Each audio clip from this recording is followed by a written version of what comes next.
ద్వారా స్తుతించున్నాము. అలాగే ఈ సమయంలో దేవుని యొక్క వాక్యాన్ని మనం ధ్యానం చేసుకుందాము. మొదటిగా ఈ అవకాశం ఇచ్చిన తండ్రి దేవునికి కృతజ్ఞతాస్తుతులు తెలియపరచుకుంటూ చేరువచ్చిన ప్రతి ఒక్కరికి కూడా క్రీస్తు ప్రభువు నామమునందు అందరికీ వందనాలు. వాక్య ధ్యానం మనం చేసుకుందాము. ద్వితీయోపదేశకాండము 6వ అధ్యాయము 4 నుంచి 9 వచనం చదువుకొని అందులో ఉన్నటువంటి సారాంశాన్ని మనం అర్థం చేసుకోవడానికి ప్రయత్నం చేద్దాము. ద్వితీయోపదేశకాండము 6వ అధ్యాయము 4వ వచనం కాడ నుంచి మనం చదువుకుందాం. ఇశ్రాయేలు వినుము, మన దేవుడైన యెహోవా అద్వితీయుడగు యెహోవా నీ పూర్ణ హృదయముతోను నీ పూర్ణ ఆత్మతోను నీ పూర్ణ శక్తితోను నీ దేవుడైన యెహోవాను ప్రేమింపవలెను.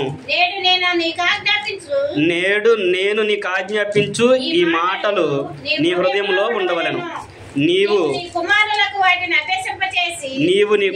అభ్యసింపజేసి నీ ఇంట కూర్చుండినప్పుడును, త్రోవన నడిచినప్పుడును, పండుకొనినప్పుడును, లేచినప్పుడును వాటిని గూర్చి మాట్లాడవలెను. సూచనగా వాటిని నీ చేతికి కట్టుకొనవలెను. అవి నీ కన్నుల నడుమ బాసికము వలె ఉండవలెను. నీ ఇంటి ద్వార బంధముల మీద నీ గౌనుల మీదను వాటిని వ్రాయవలెను. ఇక్కడ చాలు. ఇక్కడ మనం చూసినట్లయితే మోషే గారు ఇశ్రాయేలు అందరికి కూడా చెప్పినటువంటి మాటలు. తండ్రి అయిన దేవుడు తనకి ఒక ప్రత్యేకమైన జనాంగాన్ని ఏర్పాటు చేసుకున్నాడు. ఎవరు అంటే ఇశ్రాయేలీలు.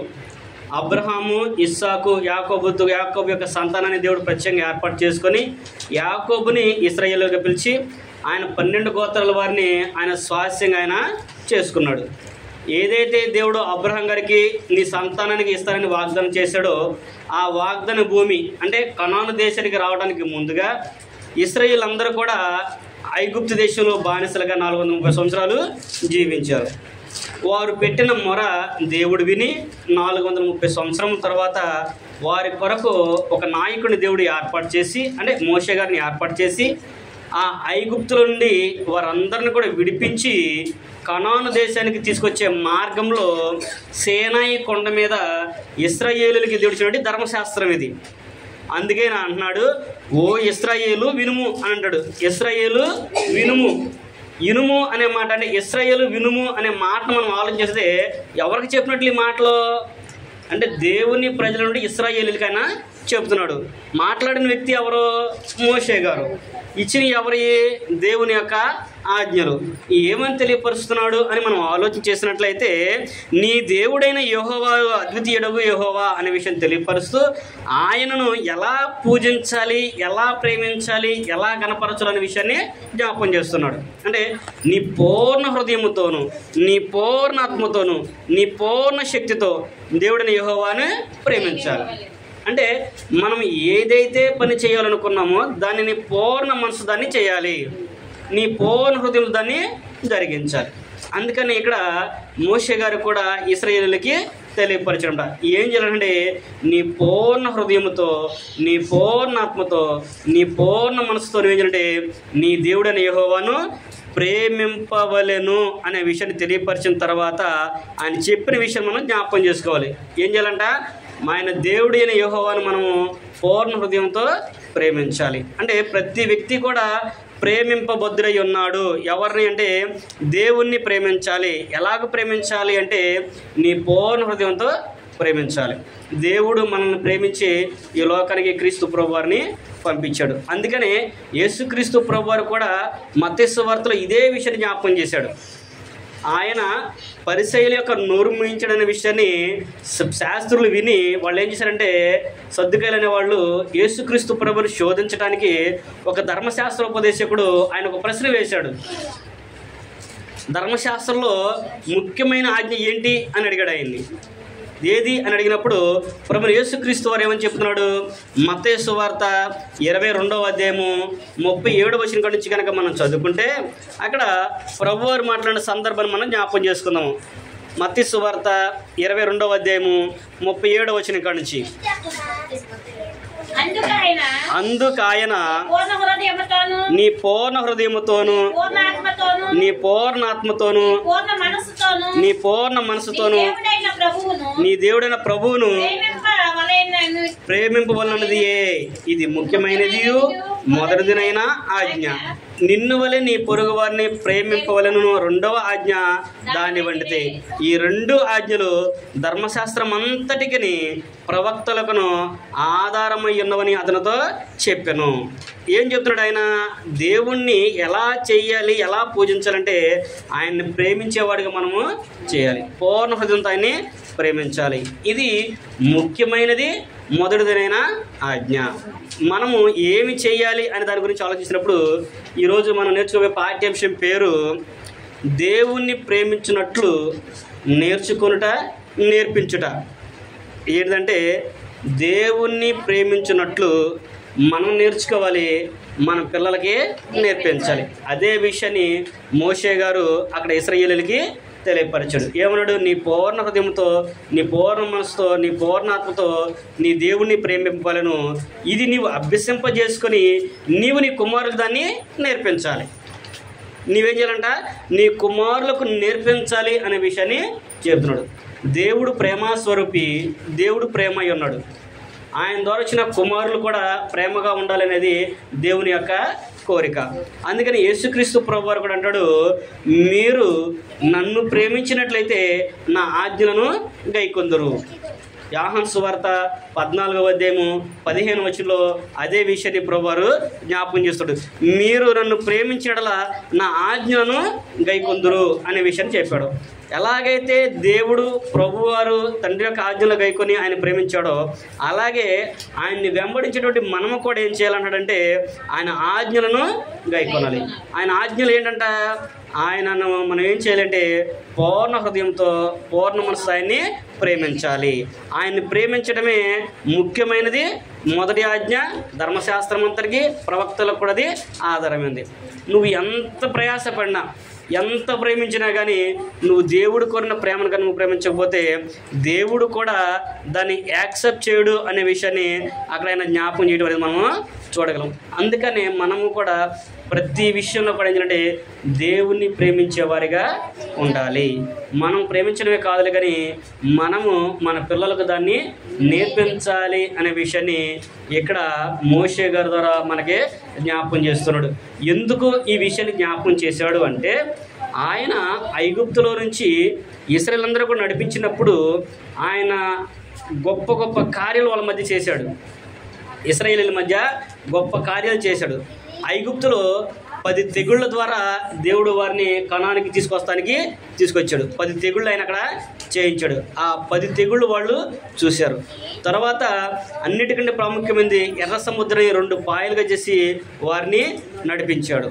అంతేకాకుండా వాళ్ళు అరణ్యంలో 40 సంవత్సరాలు ప్రయాణం చేసినప్పుడు వారు పని చేయకపోయినప్పటికి కూడా వాళ్ళకి తినటానికి ఆహారం ఆయన ఇచ్చాడు.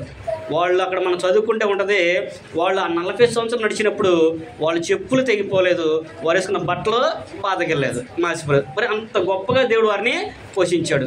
బండల నుంచి నీళ్లు వాళ్ళకి రప్పించాడు. మాంసాపేక్ష కలిగినప్పుడు మాంసాన్ని వాళ్ళకి ఇచ్చాడు. ఆకాశం నుంచి మన్నను కురిపించి వారిని పోషించాడు. అయినప్పటికీ వాళ్ళు ఏదైనా కొంచెం తక్కువ అవ్వగానే దేవుని మీద సనిగారు. మెరీబా కొండ దగ్గరికి రాగానే సంఖ్యాకాండం 21 మనం చదువుకుంటే మెరీబా కొండ దగ్గర రాగానే వాళ్ళకి నీళ్ళు లేవు. దాహం అయ్యేసరికి మోషే ఆహారంల మీద తిరుగుబాటు చేస్తారు వాళ్ళు. ఏమని? మాకు ఐగుప్తులో సమాధులు లేవని మమ్మల్ని ఎక్కడ తీసుకొచ్చావా?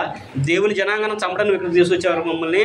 మాకు నీళ్లు లేవు, మా పశువులకు నీళ్ళు లేవు, మాకు తిన్న ఆహారం లేకుండా నువ్వు చేసి మమ్మల్ని ఎందుకంటే చేస్తామని చెప్పేసి మోషే ఆహారం మీద తిరుగుబాటు చేసి దేవునికి వ్యతిరేకంగా వాళ్ళు గొరిగారు. అందుకని దేవుడు కూడా అక్కడ వారికి ఒక శిక్షను విధించడం అనేది మనం చూడగలము. సంఖ్యాకాండం 21 మనం చదువుకుంటే అవన్నీ కూడా అక్కడ ఉంటాయి. ఆయన ఏం చెప్పాడు? వారి యొక్క సనుగుడు గొనుగుడు అంటే వారు పెట్టిన బాధను బట్టి మోషే గారు కూడా దేవుడు బండతో మాట్లాడమంటే బండను కొట్టినట్లుగా మనము చూడగలము. బండను కొట్టినందుకు దేవుడు కూడా మోషే గారిని శిక్ష విధించాడు. నీవు నా పరిశుద్ధతను అవమానపరిచావు కాబట్టి నువ్వు కనాను దేశానికి వెళ్ళవు. కాబట్టి నువ్వు ఈ కొండ మీద నుంచి చూసి నువ్వు ఇక్కడే చనిపోవాలనే విషయాన్ని మోషే గారికి కూడా దేవుడు ఆజ్ఞాపించాడు. సంఖ్యాకాండము 20వ అధ్యాయము 1 నుంచి 14 వచనాల్లో ఈ విషయాలన్నీ కూడా అక్కడ ఉంటాయి. అవన్నీ చెప్పిన తర్వాత అంటే వాళ్ళకి ఎందుకు తెలియపరిచాడు మోషే గారు ఈ ద్వితీయోపదేశకాండంలో అంటే, మీరు ఎలాగైతే వ్యతిరేకులుగా ఉన్నారో, మీరు ఎంతమంది అంటే 6,30,000 మందిని సుమారుగా ఆయన ఐగుప్తు నుంచి తీసుకొచ్చాడు. కానీ వాళ్ళలో ఎవ్వరు కూడా కనాను దేశానికి ప్రవేశించలేదు. ఎవరు ప్రవేశించారంట?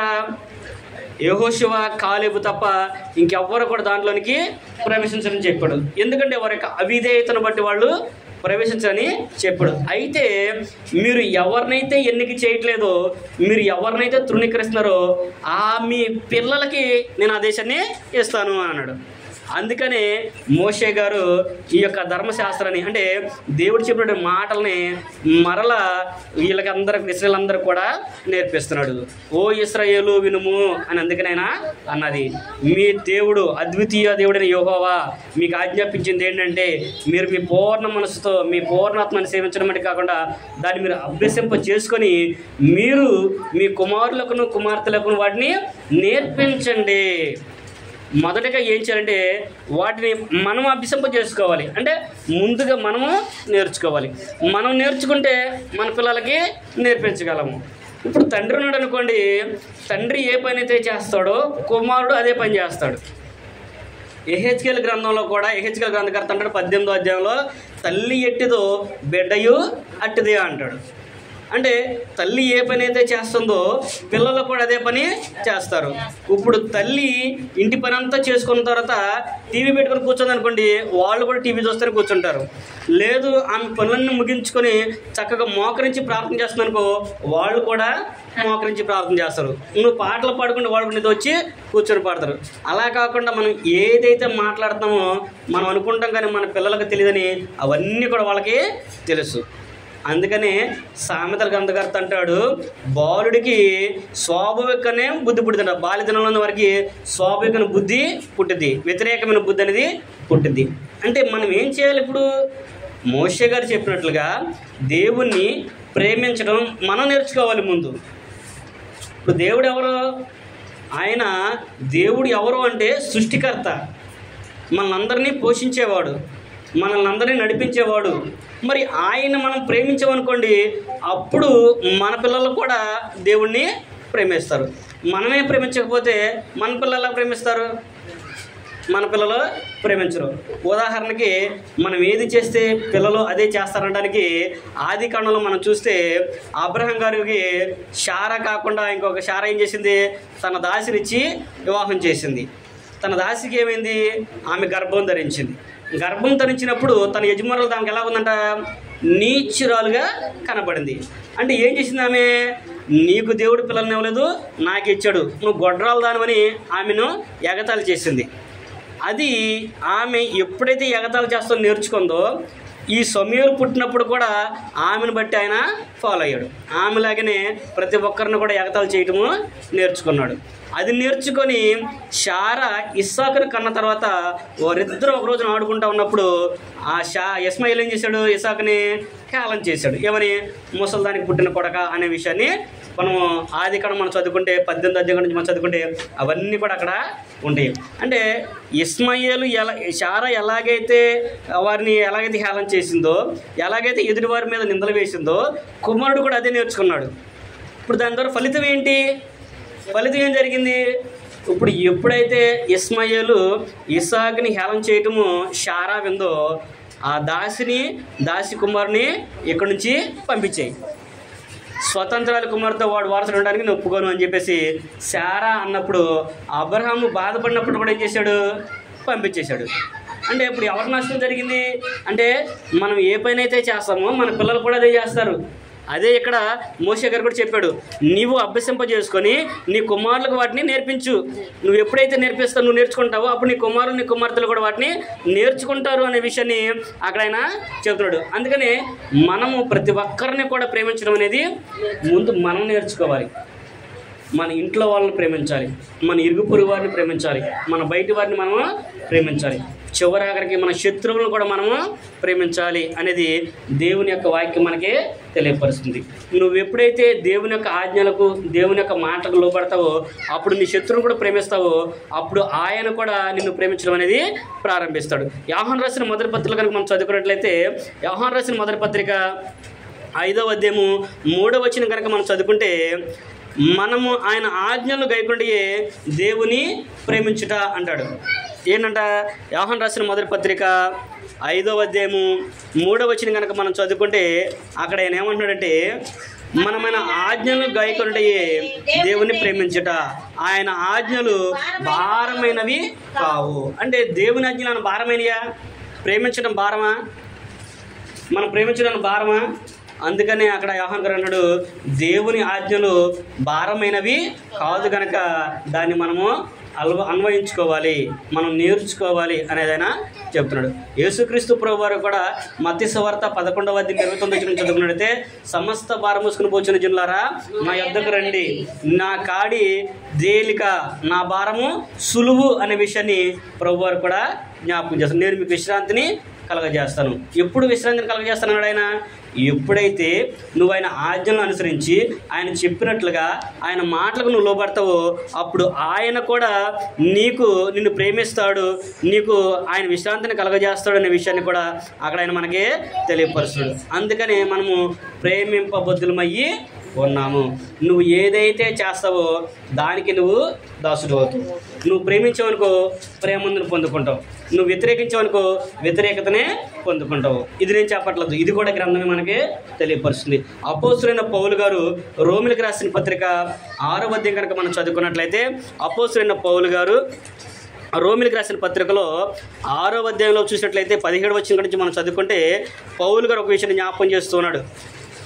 రోమిలకు రాసిన పత్రిక 6వ అధ్యాయము 17వ వచనం నుంచి మనం చదువుకుంటే, మీరు పాపమునకు దాసులై ఉంటరి కానీ ఏ ఉపదేశ క్రమమునకు మీరు అప్పగింపబడితరో దానికి హృదయపూర్వకంగా లోబడిన వారై పాపము నుండి మీరు విమోచింపబడితరి, నీతికి దాసులైతరి, అందుకు దేవునికి స్తోత్రము అనే విషయాన్ని చెప్తున్నాడు. అంటే ఆల్రెడీ మనం అందరం కూడా ఏం చేశారంటే, అంటే దేవుణ్ణి అంగీకరించి ఎవరైతే ఉన్నారో ఈ రోమలో ఉన్న వారందరూ కూడా పాపం నుంచి విడిపించబడ్డారు, దేవుని అంగీకరించారు, దేవుని ప్రేమ పొందుకున్నారు కనుక మీరు నీతికి దాసులు అయ్యారు. అందుకని అక్కడ ఏమన్నంటే, మీరు ఏ ఉపదేశ క్రమానికి మీరు అప్పగింపబడితారో, ఉపదేశ క్రమము అంటే దేవుని యొక్క వాక్యాన్ని మీరు అప్పగింపబడ్డారో మీరు చూసుకోండి, మీరు జ్ఞాపం చేసుకోండి.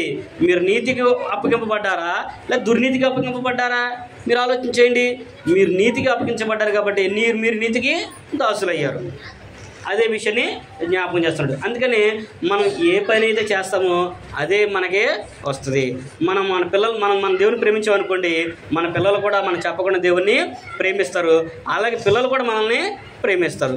మనం ప్రేమించకుండా మన పిల్లల్ని మనం ప్రేమించకుండా ఉంటే వారు కూడా రేపొద్దున మనల్ని ప్రేమించరు, దేవుని కూడా ప్రేమించరు అనే విషయాన్ని అక్కడ మోషే గారు మనకి తెలియపరిచినట్లుగా చూడగలము. అందుకనే ఇశ్రాయేలీయులకి, అంటే ఆనాడు ఇశ్రాయేలీయులకే కాదు, ఈ రోజున క్రైస్తవులైన మనకు కూడా అది వర్తింపజేస్తున్నాడు. ఆనాడు ఇశ్రాయేలు వినుము అన్నాడు, ఈనాడైతే యేసుక్రీస్తు ప్రభువారు కూడా నువ్వు ఎప్పుడైతే నీ పూర్వం దేవుని ప్రేమిస్తావో అప్పుడు ఇవన్నీ కూడా ముఖ్యమైన ఆజ్ఞలు అనే విషయాన్ని అక్కడ చెప్పినట్లుగా మనము చూడగలము. రెండో విషయాన్ని కనుక మనం చూసినట్లయితే, క్రైస్తవునిగా సంతోషంగా బ్రతకాలంటే ప్రేమ అవసరమై ఉన్నది. మొదటిది ఏంటంటే దేవునికి లోబడడంలో దేవుడు ప్రేమ ఉన్నాడనే విషయాన్ని మనం చూసాము. అంటే దేవుడు ప్రేమ స్వరూపి కనుకనే మనకి ఈ విషయాన్ని కూడా జ్ఞాపకం చేసి ఆయన గ్రంథాన్ని, ఆయన కుమారుని కూడా మనకి అనుగ్రహించాడు.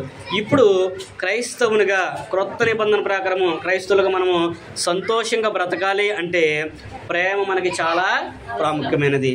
ప్రేమ లేకపోతే నువ్వు ఎంత చేసినా కానీ వ్యర్థమే.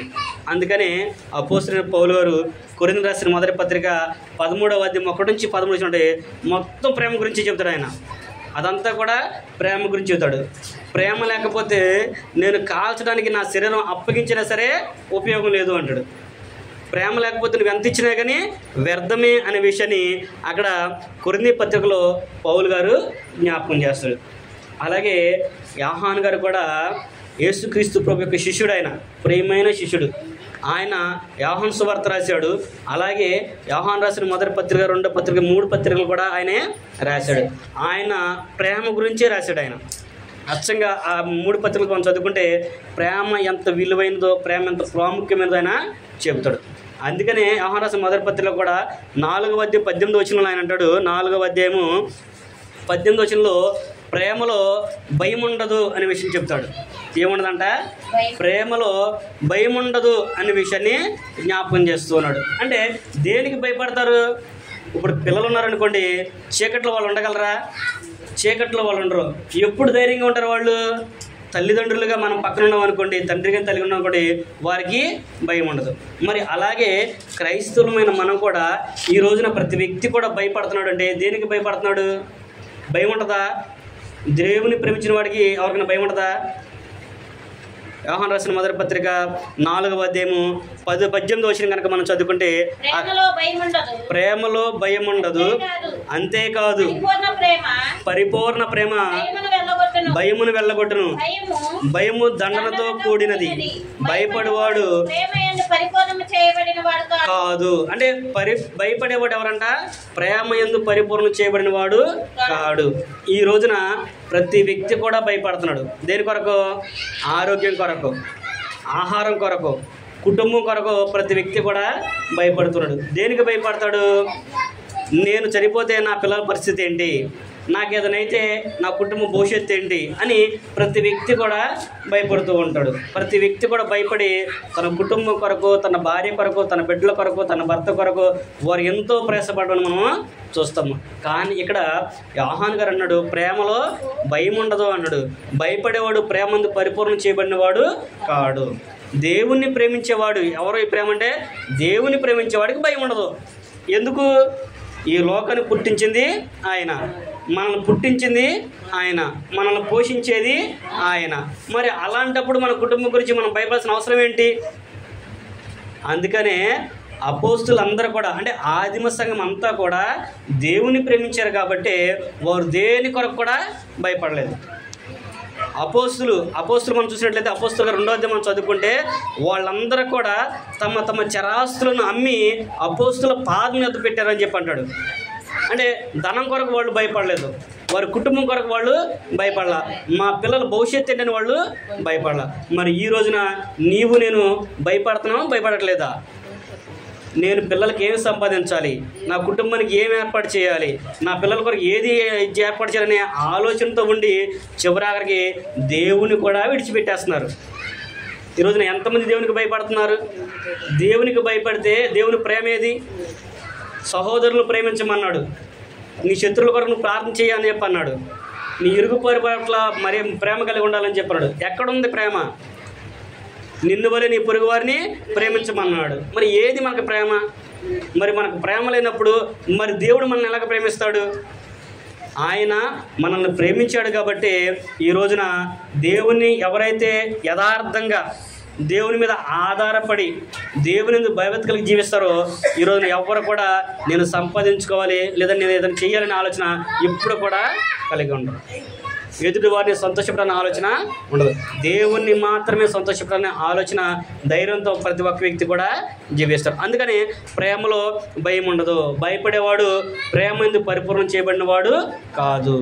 మరి ఏం చేయాలి అని ఆలోచన చేసినట్లయితే మనము దేవుని కనుక ప్రేమించి ఆయన కనుక మనం సేవించినట్లయితే ఆయనే మనకు సమస్తాన్ని కూడా సమకూర్చి జరిగిస్తాడు. ఇప్పుడు ఏమంటారు?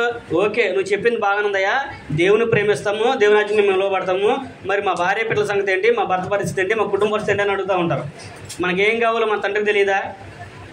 ఇప్పుడు పిల్లలకి ఏం కావాలో తన తండ్రికి తెలుసు కాబట్టి ఆయన ఏదో వచ్చి వారిని బ్రతికించుకుంటాడు. మరి భౌతికమైన తల్లిదండ్రులకే ఇంత బాధ్యత ఉన్నప్పుడు మనల్ని పుట్టించి పోషి సంరక్షిస్తున్న మన తండ్రి అయిన దేవుడికి మన పట్ల బాధ్యత ఉండదా? యేసుక్రీస్తు ప్రభువు చెప్పాడు కదా మత్తయి సువార్త 6వ అధ్యాయంలో, మీకేం కావాలో మీకు తెలియదు, అయినా కానీ మీరు ఆయన ఆజ్ఞలు కనుక అనుసరించి ఆయన రాజ్యాన్ని కనుక మీరు అనుసరించినట్లయితే మీకేం కావాలో వాటన్నిటి కూడా సమకూర్చి జరిగిస్తాడు అన్నాడు. ఆకాశ భక్తులను చూడండి, అవి విత్తవు కోయవు, ఆయన దేవుడు వాటిని పోషిస్తున్నాడు. అడవి గడ్డని చూడండి, అది ఎంత అందంగా ఉంటుందో, ఉదయాన సాయంకాలానికి వాడిపోద్ది. వాటిలో ఒకదాని వల్ల సొలొమోను మాట ఉండాలనే ఆలోచన కలగదు.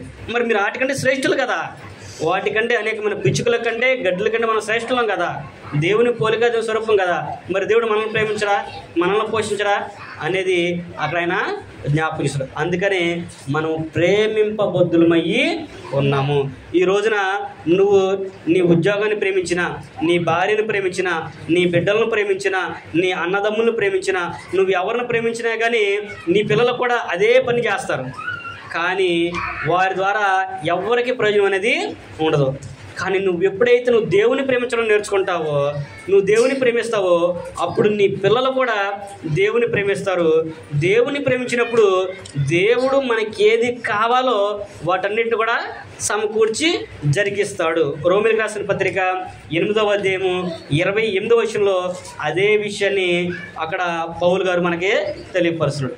దేవుణ్ణి ప్రేమించే వారికి అనగా ఆయన సంకల్పం చొప్పున పిలువబడిన వారికి మేలు కలుగుటకై సమస్తమును సమకూడి జరుగుచున్నవని ఎరుగుదుము. అంటే జరిగిస్తున్నాడు ఆయన. దేవుని యందు భయభక్తుల వారి కుటుంబము ఏ రోజు కూడా లేదు అనే ఆ స్థితికి దేవుడు ఎప్పటికి కూడా రానివ్వడు. దేవుని మీద ఆధారపడిన కుటుంబము ఏ కుటుంబం కూడా దేవుడు విడిచిపెట్టలేదు. దావీదు గారు కూడా అంటాడు కీర్తన గ్రంథంలో 50వ కీర్తన అన్నాడు, నేను పిల్లవాడినై ఉన్నప్పుడు చూశాను, పెద్దవాడినప్పుడు చూశాను, ఇప్పుడు నేను ముసలివాడై ఉన్నాను. నీతిమంతుని పిల్లలు అంటే దేవుని భయభక్తుల వారి కుటుంబము ఎన్నడూ కూడా విడబడటం కానీ భిక్షం ఎత్తుకోవడం కానీ నేను చూడలేదు అనే విషయాన్ని దావీదు గారు కూడా చెప్తున్నాడు. మరి మనం దేవుని ప్రేమిస్తే మన ఆయన ప్రేమించడా? మనం ప్రేమించనుకోండి మన పిల్లలు కూడా నేర్చుకుంటారు. దాని ద్వారా అది వారికి కూడా ఉపయోగకరంగా ఉంటుంది అనే విషయాన్ని దేవుని యొక్క వాక్యం మనకే తెలియపరుస్తుంది. ఎంతకాలం ప్రేమించాలి? ప్రేమించమన్నాడు, ఓకే ప్రేమిస్తాం. ఎంతకాలం? అన్నీ బాగున్నంతకాలం మనము ప్రేమిస్తాం. ఏదైనా లోటైతే ప్రేమించు. కానీ దేవుడైతే దాన్ని యాక్సెప్ట్ చేయట్లా. దేవుడు ఏమంటే నువ్వు ఎప్పటి వరకు అంటే నీ మరణం వరకు నువ్వు నమ్మకంగా జీవించాలి. ప్రకటన గ్రంథము 2వ అధ్యాయము 10వ వచనం కనుక మనం చదువుకుంటే అక్కడ యోహాను గారు అంటాడు, కొద్ది దినములు మీకు శ్రమ కలుగును, అపవాది మిమ్మల్ని శోధించినట్లుగా చెరలవేయుచున్నాడు, 10 దినములు మీకు శ్రమ కలుగును, మరణం వరకు కూడా మీరు ఏం చేయాలంటే నమ్మకంగా ఉండండి అనే విషయాన్ని అక్కడ యోహాను గారు ప్రకటన గ్రంథము 2వ అధ్యాయము 10వ వచనంలో చెబుతున్నాడు. అంటే ఎప్పటి వరకు నమ్మకం ఉండాలంటే మరణం వరకు మనం ప్రేమిస్తూనే ఉండాలి. యేసుక్రీస్తు ప్రభు అయితే 70 ఏళ్ల మారుమట్టుగా అంటాడు ఆయన. అయ్యా నా సహోదరుడు ఒక నా ఎడల తప్పిదం చేస్తే నేను ఎన్నిసార్లు క్షమించాలంటే 7 మార్లు మట్టుగా అంటే 7 మార్లు మట్టుకు కాదయ్యా 70 ఏళ్ల మారు మట్టుగా అంటే నీ జీవితం నువ్వు బ్రతికున్నంత కాలం కూడా నువ్వు నీ సహోదరుని ప్రేమిస్తూనే ఉండాలి. అందుకని ప్రేమ అనేది చాలా ప్రాముఖ్యమైనది.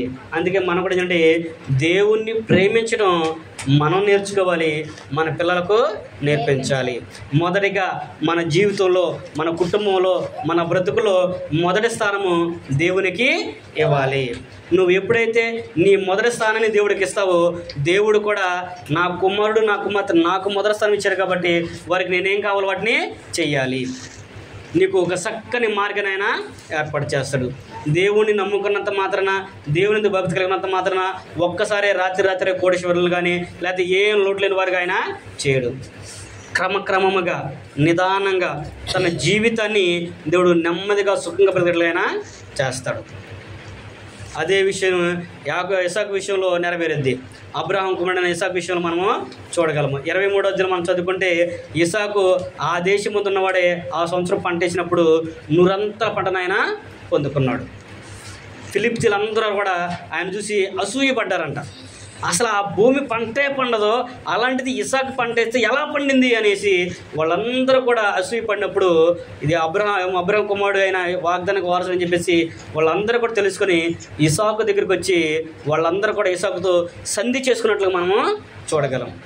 ఆయన గొప్పవాడేంతవరకు కూడా క్రమంగా ఆయన ఎదిగినట్లుగా చూడగలం. అంటే దేవుణ్ణి ప్రేమించే వారి విషయంలో దేవుడు అంత గొప్పగా వారి జీవితాల పట్ల అద్భుతాలను జరిగించేవాడుగా ఉన్నాడు అనే విషయాన్ని చెబుతున్నాడు. కాబట్టి మనం కూడా ఏం చేయాలంటే దేవుణ్ణి ప్రేమించేవారిగా మనం ఉండాలి, మన పిల్లలకు వాటిని నేర్పించాలి. అందుకని ప్రకటన గ్రంథంలో కూడా 2వ అధ్యాయము 4వ వచనం నుంచి మనం చదువుకుంటే అక్కడ ప్రకటన గ్రంథంలో కూడా ఆయన ఏం చెబుతాడంటే సో ఆయన ఎఫెసు సంఘానికి చెప్తూ 2వ అధ్యాయంలో మనం చూసినట్లయితే, అయినను మొదట నీకుండిన ప్రేమను నీ వదిలితవని నేను నీ మీద తప్పు ఒకటి మోపవలసి ఉన్నది. అక్కడ ఎఫెసులో ఉన్న సంఘానికి ఆయన పత్రిక రాస్తున్నాడు, నేను నీ మీద ఒక నేరం మోపాల్సి వస్తుంది. ఏంటయ్యా అంటే, నీకు మొదలున్న ప్రేమ ఇప్పుడు లేదు. ఫస్ట్లో దేవుడు అంటే భయభక్తులు ఉన్నప్పుడు, దేవుడు అంటే భయం ఉన్నప్పుడు ఏం చేశారంటే, దేవుడు అంటే భయం పడి ఆయన్ని గొప్పగా ఆరాధించారు, ఆయనే గొప్ప ఘనతగా ఇచ్చారు. ఎప్పుడు ఆరోగ్యం బాగపోతే, ఏమైనా ఇబ్బందులు ఉంటే, ఏమైనా కష్టాలుంటే, ఏమైనా నష్టాలు అనుకో, అప్పుడు దేవుణ్ణి ప్రేమిస్తారు. తర్వాత వీళ్ళు ఏం చేస్తారంటే, తర్వాత దేవుని విడిచిపెట్టి వాళ్ళకి మళ్ళీ అంత సమృద్ధిగా ఉన్నప్పుడు మరలా దేవునికి అయినా ఇది చేయట్లేదు. అందుకని ఇక్కడ యోహాను గారు కూడా ఎఫెసులో ఉన్న సంఘానికి నువ్వు ఈ పత్రిక రాయి, ఈ పత్రిక వాళ్ళకి చెప్పు, వారు మొదట ఉండిన ప్రేమను వాళ్ళు విడిచిపెట్టారు కాబట్టి మొదట ప్రేమను వాళ్ళు సంపాదించుకున్నారా, సరే, లేదనుకో వారి దగ్గర నుంచి ఈ దీపస్తంభాన్ని తీసివేస్తాను అన్నాడు. నా నోటి నుంచి వారిని ఉమ్మి వేస్తాననే విషయాన్ని కూడా ఆయన తెలియపరిచినట్లుగా మనము చూడగలము. కనుక మనము దేవుణ్ణి ప్రేమించేవారిగా ఉండాలి, దేవుని ప్రేమను పొందుకునేవారిగా ఉండాలి.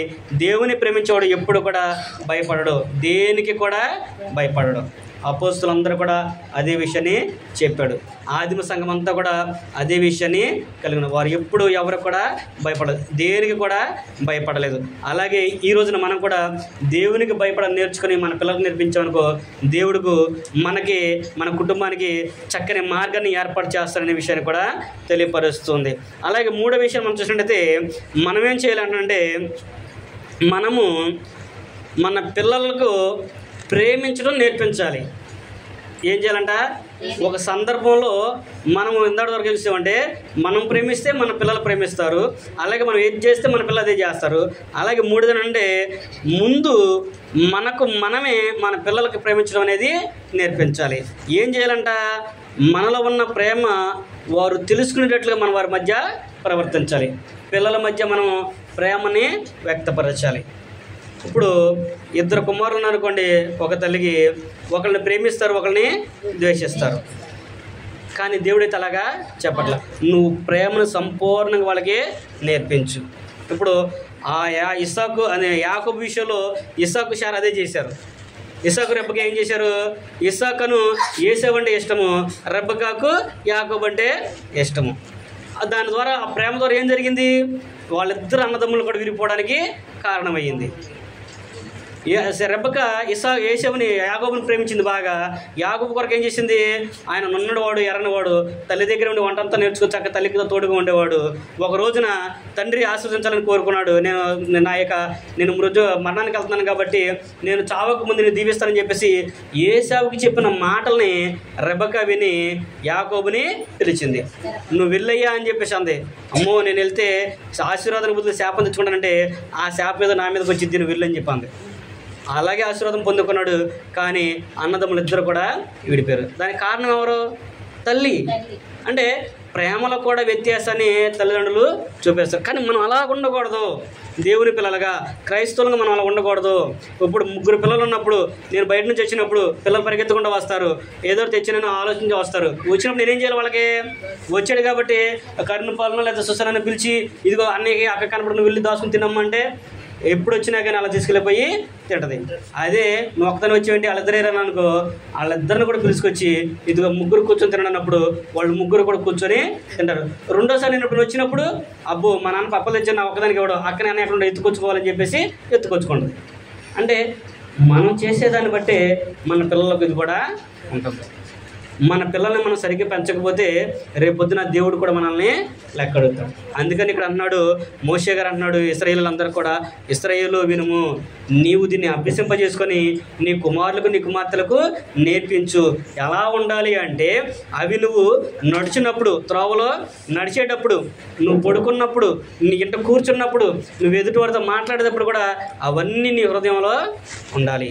నీ గుమ్మం గౌన్ల మీద అనే విషయం చెప్పారు కదా, గుమ్మం గౌన్లు అంటే మన యొక్క హృదయం మీద కూడా వాటిని ఉంచుకోవాలి. మనం కూర్చున్నా, నుంచున్నా, లేచినా, నడిచినా, ఎవరితో మాట్లాడని దేవుని యొక్క మాటలు మన హృదయంలో ఉండాలి. వాటిని మన పిల్లలకు నేర్పించాలి. అలా నేర్పించాలి అంటే ముందుగా మనము నేర్చుకోవాలి. ఉదాహరణకి మొన్న మాకు సంఘటన జరిగింది. ఒక ఆయనకి బాగపోతే రాజేంద్ర గారు అని చెప్పేసి 70 సంవత్సరాలు ఉంటాయి. ఆయన్ని మేము పలకడానికి బాగపోతే పలకడానికి హాస్పిటల్ ఉంటే వెళ్ళాము.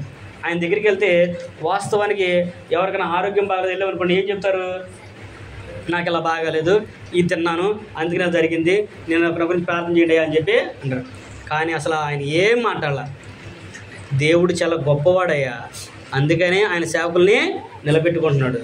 మన దేవుని పక్షాన్ని పనిచేయాలి, అందుకనే ఇలా చెప్పిన విషయం చెప్పి మేము కూర్చున్న పావు గంట కూడా దేవుని మాటలు తప్ప ఇంక వేరే ఏ మాట కూడా మాట్లాడదు ఆయన. మరి అదే విషయాన్ని మనం మన పిల్లలకు నేర్పిస్తే మన పిల్లలు కూడా అలాగా దేవుని మాటలు ఎదుగుతారు అనేది కూడా మనం ఎప్పుడు కూడా జ్ఞాపకం చేసుకోవాలి. ఎందుకంటే మనం ప్రేమించమని కాదులే, కానీ మొదట ఆయనే మనల్ని ప్రేమించాడంట. దేవుని ప్రేమించడం అంటే ముందు మనం ప్రేమిస్తాం అనుకుంటాం. నేను ప్రేమించాను కాబట్టి దేవుడు నాకు సహాయం చేశాడు, నేను ప్రార్థనకి వెళ్తాను కాబట్టి నా దేవుడు నన్ను ఇలాగా చూశాడని నువ్వు అనుకుంటాం. కానీ అదే ఆయనైతే అలా చెప్పట్లా.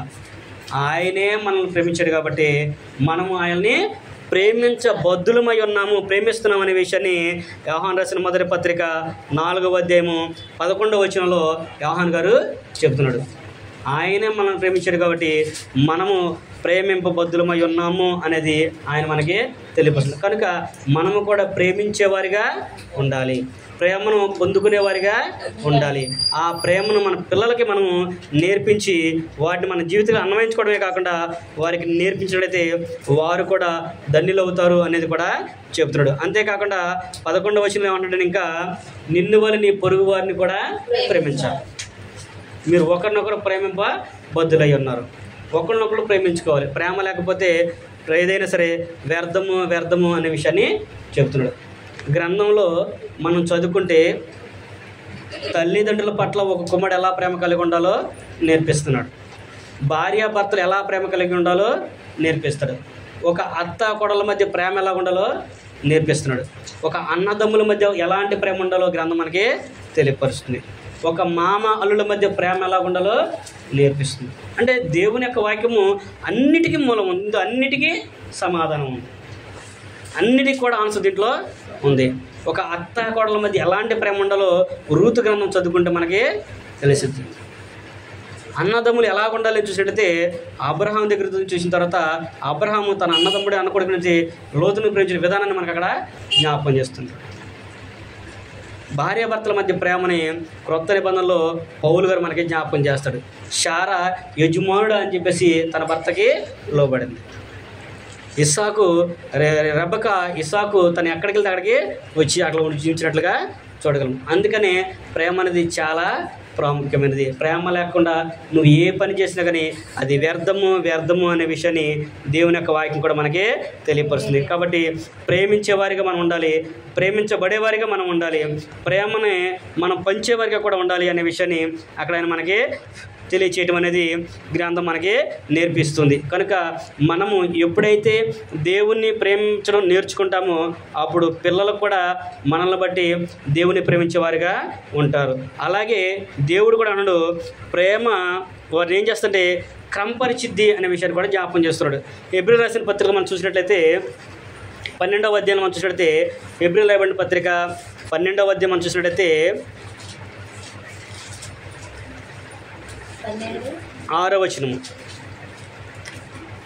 12వ అధ్యాయము 6వ వచనం కాడి నుంచి మనం చదువుకుంటే అక్కడ నా కుమారుడా ప్రభువు చేయి శిక్షను తృణీకరింపకము, ఆయన నిన్ను గద్దించినప్పుడు ప్రభు తాను ప్రేమించే వారిని తాను స్వీకరించు ప్రతి కుమారుని దండించు. చాలండి. ఏమన్నాడు అక్కడ ఆయన? ప్రభు అంట తాను ప్రేమించే వారిని ఏం చేస్తాడంట? శిక్షిస్తాడు. శిక్షించకపోతే ప్రేమ విలువ అనేది తెలియదు. మనం ప్రేమిస్తున్నామంటే మన పిల్లలు పాడైపోకుండా మనము చూసుకోవాలి. తల్లిదండ్రులు పిల్లల్ని ప్రేమిస్తున్నప్పుడు ఏం చేస్తారు? వాళ్ళు తప్పు చేస్తున్నప్పుడు గద్దిస్తారు. మరి నువ్వు పిల్లలు తప్పు చేసిన గద్దించకపోతే నువ్వే దానికి కారకుడు అవుతావు. కాబట్టి మనము ప్రేమించాలి, మన పిల్లలకు వాటిని నేర్పించాలి. మనం ఎప్పుడైతే మన ప్రేమను మన జీవితాలకు అన్వయించుకుంటామో దాన్ని బట్టి మన పిల్లలు కూడా ఆ ప్రేమని పొందుకుంటారు. మనం ప్రేమించకపోతే దేవుడు కూడా మనల్ని ప్రేమించడు. ప్రేమించేవాడంట మరణంలో నుంచి జీవంలోనికి దాటి ఉన్నాడు అని చెప్తాడు. అలాగే కనబడని దేవుని ప్రేమించడం చాలామంది చెప్తున్నారు. దేవుడు అంటే మాకు ప్రేమ, దేవుడు అంటే మాకు చాలా గొప్ప గౌరవం అని చెప్పుంటారు. అదే యోహాను పత్రికలో అంటాడు 4వ అధ్యాయంలో, కనిపించే నీ సహోదరుని ప్రేమించినప్పుడు కనబడని దేవుని ఎలాగ ప్రేమిస్తున్నావు నువ్వు అని అంటాడు. అంటే కనిపించే సహోదరులు అంటే మన ఇరుగు పొరుగు వారిని మనం ప్రేమించినప్పుడు, మన సహోదరులు మనం ప్రేమించినప్పుడు కనబడిన దేవుని ఎలాగ ప్రేమిస్తావు నువ్వు? దేవుడు ఎలాగ నమ్ముతాడు నిన్ను? నమ్మడు కదా. అదే చెబుతున్నాడు ఆయన కూడా. కనిపించే నీ సహోదరుని ప్రేమించకపోతే కనబడిన దేవుని ఎలాగ ప్రేమిస్తావు? అదే విషయాన్ని యేసుక్రీస్తు ప్రభువారు కూడా అంటాడు, మీరు నన్ను ప్రేమించలేదు కాబట్టి నేను మిమ్మల్ని జ్ఞాపకం చేసుకున్నాడు. అయ్యా అంటాడు యేసుక్రీస్తు ప్రభువారు అంటాడు, నేను ఆకలికొని ఉన్నాను, మీరు నాకు ఆహారము పెట్టలేదు. నేను దప్పికొని ఉన్నాను, నాకు దాహం ఇవ్వలేదు. నేను వస్త్రహీనుడై ఉన్నాను, మీరు నాకు వస్త్రాలు ధరించలేదు. నేను చెరసాల్లో ఉన్నా, మీరు నన్ను పరామర్శించలేదు అన్నప్పుడు వాళ్ళందరూ ఏమంటారు? అయ్యో ప్రభువా, నువ్వెప్పుడు మా ఇంటికి వచ్చావు, ఆకలిస్తున్నావు, నువ్వెప్పుడు వచ్చి వస్త్రహీనుడు ఉన్నావు, నువ్వు అడిగితే మేము పెట్టకుండా ఉంటామా అని అంటారంట. ఆయన అక్కడ అన్నాడు, మిక్కిలి అల్పులైన ఈ సహోదరుల్లో మీరు ఒకరికైనా అలాగ చేయలేదు కాబట్టి నాకు చేయలేదన్నాడు. అంటే నువ్వు ఎదుటి వారిలో ఏం చూడాలంటే ప్రభువుని చూడాలి. ఎందుకంటే నేనే పోలికో నువ్వు అదే పోలిక. భౌతికంగా మనం వేరైనప్పుడు కూడా ఆత్మ సంబంధం మనం అందరం కూడా దేవుని కుమారులు, దేవుని కుమార్తెలమే. ఆత్మ ఎలా ఉంటుంది? ఆత్మకు రూపం ఉందా? ఆత్మకు రూపం లేదు. మరి మనం అందరం కూడా దేవుని కుమారులమే. అందుకని అంటాడు, నీ ఎదుటి వారిలో నీ సహోదరులు ఏం చేయాలంటే దేవుణ్ణి చూడాలి. కనిపించే నీ సహోదరుని ప్రేమించకపోతే కనపడని దేవుని నువ్వు ప్రేమించలేవు, నువ్వు ప్రేమించవు కూడా అనేది ఆయన అక్కడ మనకి చెప్పడం అనేది మనము చూడలేము. కనుక మనం మన సహోదరుని ప్రేమించే విషయాల్లో జాగ్రత్త కలిగి ఉండాలి అనే విషయాన్ని కూడా ఆయన మనకి తెలియపరచుడు. కనుక ఇప్పటి వరకు కూడా మనం చూసామంటే దేవుని ప్రేమించినట్లుగా నేర్చుకొని మన పిల్లలకి నేర్పించాలి. మోషే గారు అదే విషయాన్ని ఇశ్రాయేలీయులందరికీ కూడా జ్ఞాపకం చేశాడు. ఏం చేయాలంట? నీవు వీటిని అభ్యసింపజేసుకొని నీ కుమారులకు నీ కుమార్తెలకు వాటిని నేర్పించు. నువ్వు వారిని నేర్పించినప్పుడు ఎలా ఉండాలంటే, నువ్వు పండుకున్నప్పుడు, నువ్వు లేచినప్పుడు, నువ్వు ఎటు వెళ్తే అటు ఆ పిల్లలకి నీ మాటలో ఉండాలి. వారి హృదయంలో ఉండేట్లు వాటిని నేర్పించాలి. నువ్వు ఎప్పుడైతే వాటిని నేర్పిస్తావో అవి వారు నేర్చుకుంటారు. దాని ద్వారా వాళ్ళు దేవుని యొక్క ప్రేమని పొందుకుంటారు. దేవుని ప్రేమను పొందుకున్న వాళ్ళు ఏం చేస్తుంటే ఎన్నటికీ ఎప్పుడు కూడా భయపడరు. అలా దేవుని ప్రేమను పొందుకున్న వారిలో అనేక మంది భక్తులు మనం చూడగలము. ఈ లోకంలో కూడా దేవుని ప్రేమను పొందుకున్న వాళ్ళు, దేవుడు అంటే ప్రేమ ఉన్న వాళ్ళు, దేవుని యథార్థంగా ఆరాధించే వాళ్ళు చాలామంది ఈ రోజున మన జీవితాల్లో మన ముందు అనేక మంది కనిపిస్తూనే ఉంటారు. వారి జీవితాల్లో ఏ లోటు కూడా ఉండదు. దేవుడు అలాగ వాళ్ళని పోషిస్తాడు. ఏబు పత్రికలో ఏబు గ్రంథంలో అంటాడు, ఏబు గ్రంథంలో 4వ అధ్యాయం 6వ వచనం, నీ భక్తి నీకు ధైర్యం పుట్టింపదా అని అంటాడు. నీ భక్తి నీకు ధైర్యం పుట్టలేదా? నీ యథార్థ ప్రవర్తన నీ నీతికి ఆధారం కాదా అనేది ఏబు గ్రంథంలో 4వ అధ్యాయం 6వ వచనంలో ఏబు గారిని కూడా అడుగుతూ ఉంటారు. కనుక మనము కూడా ప్రతి విషయంలో కూడా దేవుణ్ణి ప్రేమించేవారిగా ఉండాలి. మొదటిగా అంటే మనం ప్రేమించడం నేర్పించుకోవాలి. రెండోదిగా దాన్ని మన పిల్లలకి అభ్యసింపజేయాలి. అలాగే వారు ప్రేమించేటట్లుగా ప్రతి చక్కని మార్గం వాళ్ళ కొరకు ఏర్పాటు చేయాలి. ఎదుటి వారిని ప్రేమించాలి, ఎదుటి వారిని గౌరవించాలి, ఇరుగు పొరుగు వారితో క్షేమంగా ఉండాలి. ప్రతి ఒక్కరికి నువ్వు ప్రేమించాలి. నీ శత్రువుల కొరకు నువ్వు ప్రార్థన చేయాలి. నీ శత్రువులు కూడా నువ్వు ప్రేమించినట్లుగా నువ్వు వారికి నేర్పించాలి. ఎప్పుడైతే మనం మన శత్రువులు కూడా ప్రేమించి వారి కొరకు ప్రార్థన చేస్తామో ప్రభు అంటాడు, నా పిల్లలు శత్రువులను కూడా ప్రేమించారు కాబట్టి నేను కూడా వారిని ప్రేమించాలి. ప్రభు అదే చేశాడు కదా. ఆయన శిక్షించిన వారిని ఏమన్నాడు? శపించాడు. ఆయన ఏమన్నా కొట్టాడా? చేయలా. తండ్రి వీరేం చేయొచ్చని వీరికి ఎవరిగారు కనుక వీరిని క్షమించమని చెప్పిస్తున్నాడు. అలాగే నువ్వు చేసావనుకో నిన్ను కూడా దేవుడు క్షమించి నీ పక్షాన ఉండి నీకు సహాయం ఇస్తాడు. నువ్వు ఎప్పుడైతే దేవునికి వ్యతిరేకంగా ఉంటావో ఆయన కూడా నీకు వ్యతిరేకంగానే ఉంటాడు. దేవుని ప్రేమను మనం పొందుకోవడం కాకుండా మన పిల్లలకి నేర్పించాలి. బాల్య దినముల్లోనే మన పిల్లలకి నేర్పించాలి. మనల్ని బట్టి మన పిల్లలు కూడా ఉంటారనేది ప్రతి వ్యక్తి కూడా మనము జ్ఞాపకం చేసుకోవాలి. అంతేకాకుండా మనము మన సహోదరులను ప్రేమించాలి. 4వ అధ్యాయము 20వ వచనం అదే విషయాన్ని జ్ఞాపకం చేశాడు. యోహాను రాసిన మొదటి పత్రిక 4వ అధ్యాయము చివరిగా వచనం చదువుకుని మనం ముగించుకుందాము. యోహాను రాసిన మొదటి పత్రిక 4వ అధ్యాయము 20వ వచనం మనం చదువుకుంటే, ప్రియులారా మనం ఒకనొకరు ప్రేమింతము, ఏలయనగా ప్రేమ దేవుని మూలం కలుగుచున్నది. ప్రేమించు ప్రతి వాడును దేవుని మూలంగా పుట్టిన వాడే దేవుని ఎరుగును. దేవుడు ప్రేమ స్వరూపి, ప్రేమ లేనివాడు దేవుని ఎరుగడు. మనము ఆయన ద్వారా జీవించినట్లు దేవుడు తన అద్వితీయ కుమారుని లోకంలోనికి పంపెను. చాలు చాలు. యోహాను రాసిన మొదటి పత్రిక 4వ అధ్యాయము 20వ వచనం కూడా చదువుకుందాం. యోహాను రాసిన మొదటి పత్రిక 4వ అధ్యాయము 20వ వచనం. 4:20 యోహాను రాసిన మొదటి పత్రిక. ఎవడైనను నేను దేవుని ప్రేమించుచున్నాను చెప్పి తన సహోదరుని ద్వేషించినడలా అతడు అబద్ధికుడగును. తాను చూచిన తన సహోదరుని ప్రేమింపనివాడు తాను చూడని దేవుణ్ణి ప్రేమింపలేడు. దేవుని ప్రేమించేవాడు తన సహోదరుని కూడా ప్రేమింపలేను ఆజ్ఞను మనం ఆయన వలన పొంది ఉన్నాము. అంటే దేవుడే మనకి ఆజ్ఞాపించాడు ప్రేమించమని. ఎవరిని? సహోదరులను ప్రేమించాలి అనే విషయాన్ని చెప్పాడు. కనుక మనము దేవుని ప్రేమించాలి. దేవుని ద్వారా మనం మన పిల్లలకి నేర్పించాలి.